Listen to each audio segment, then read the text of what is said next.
Students, ये video मैंने hall effect पर बनाया है और हॉल इफ़ेक्ट जे एडवांस में मोस्टली आता है।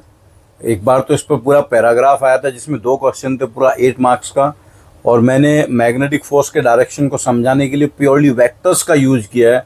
आप अगर इस मेथड को ध्यान से समझेंगे तो मैग्नेटिक फोर्स के डायरेक्शन में कभी कन्फ्यूजन नहीं होगा। आपको हाथ टेढ़ा मेढ़ा ऐसे करने की ज़रूरत नहीं पड़ेगी। तो अगर आप वीडियो देखिए पहले और फिर उस क्वेश्चन को भी सॉल्व कीजिए जे एडवांस में आया था। उसके बाद भी कोई डाउट है तो वो कमेंट सेक्शन में बताइएगा। एंड चैनल को सब्सक्राइब और वीडियो को लाइक करना ना भूलें। अपने दोस्तों के साथ भी शेयर कर सकते हैं। Okay, so watch this video. Students, अभी जो मैं डिस्कस करने जा रहा हूँ बहुत इंपॉर्टेंट टॉपिक है जेई एडवांस के लिए, और उस टॉपिक का नाम है हॉल इफ़ेक्ट। हॉल इफ़ेक्ट ये कहता है कि अगर किसी करंट कैरिंग वायर को मैग्नेटिक फील्ड में रख दिया जाए तो उस वायर के 2 फेसेस के बीच में एक पोटेंशियल डिफरेंस डेवलप हो जाता है जिसको हम हॉल पोटेंशियल कहते हैं, और वहाँ पर एक ईएमएफ क्रिएट हो जाता है, एक इलेक्ट्रिक फील्ड क्रिएट हो जाती है जिसको हॉल फील्ड कहते हैं। तो इसके लिए आपको क्या करना होगा, आप ऐसा वायर कंसिडर करें जिसका area of cross section circular नहीं है, rectangular area of cross section है। ऐसा एक वायर है जिसका rectangular area of cross section है, मतलब एक स्ट्रिप है। तो इस वायर में करंट फ्लो हो रही है।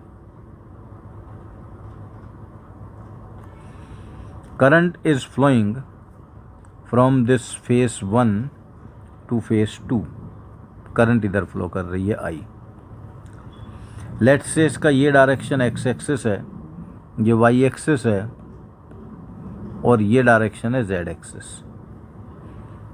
अब मैग्नेटिक फील्ड यहाँ ऐसे लगी हुई है, मतलब मैग्नेटिक फील्ड की वैल्यू मैं वेक्टर फॉर्म में बता देता हूँ, वो है B naught K cap, Z axis में लगा हुआ है।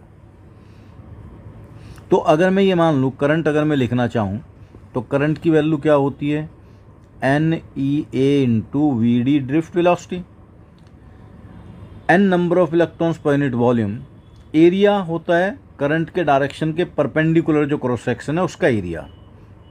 तो अगर इसका जो वायर है इसका ये एक्स एक्सिस के अलोंग लेंथ ए है, वाई एक्सिस के along length let's say B है, और जेड एक्सिस में विड्थ इसका डब्ल्यू है, तो जो एरिया यहाँ पर लिया जाएगा वो होगा ये परपेंडिकुलर क्रॉस सेक्शन का एरिया जो करंट के परपेंडिकुलर है, बी डब्ल्यू।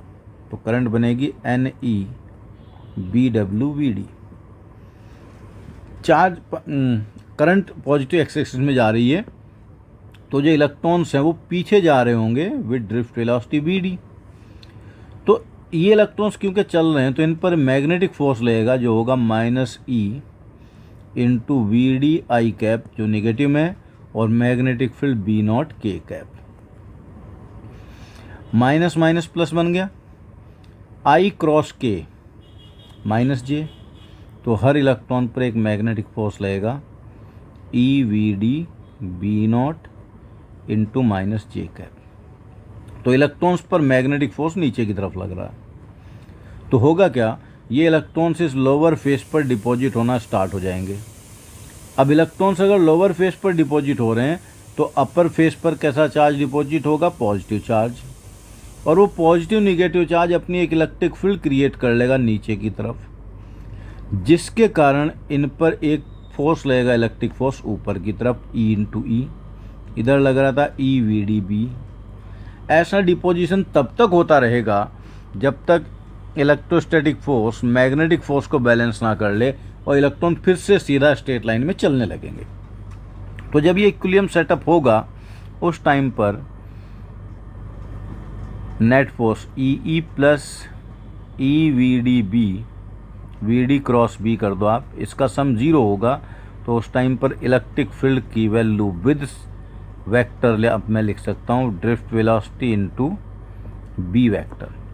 मैग्नीट्यूड लिखना है तो सीधा पता चल गया मुझे, यहाँ से इस रिलेशन से दोनों को इक्वेट कर दूं तो इलेक्ट्रिक फील्ड का मैग्नीट्यूड हो गया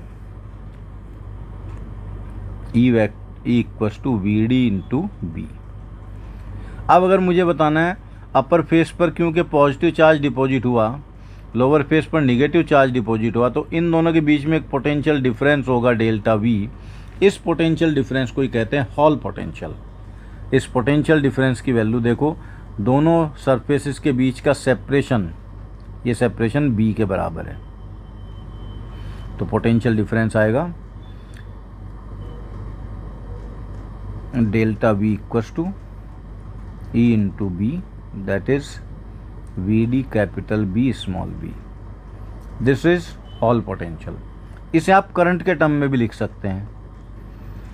अभी मैंने बताया था करंट की वैल्यू है N E B W V D, तो B इंटू वी डी की वैल्यू आ गई I by N E W. तो हॉल पोटेंशियल डिफरेंस को आप लिख सकते हैं I B upon N E W.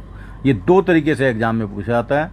एक तो आपको पूछा जाएगा कि ऐसी स्ट्रिप है जिसका वो वाई एक्सिस के लॉन्ग लेंथ गिवन होगा, तो ड्रिफ्ट वेलोसिटी इलेक्ट्रॉन्स की दे दी जाएगी, फिर हॉल पोटेंशियल का रेशियो पूछ लिया जाएगा। या फिर करंट गिवन होगी, फिर हॉल पोटेंशियल का रेशियो पूछा जाएगा, फिर वो हॉल पोटेंशियल बी पर नहीं, फिर वो डब्ल्यू पर डिपेंडेंट होगा।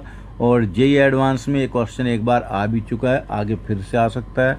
इसलिए अब इसको समझने के बाद आप अब वो क्वेश्चन सॉल्व कीजिए जो जेईई एडवांस में आता है। आई एम श्योर कि आप सॉल्व कर लेंगे। डाउट कोई आए तो आप कमेंट सेक्शन में बताइएगा। Thank you very much.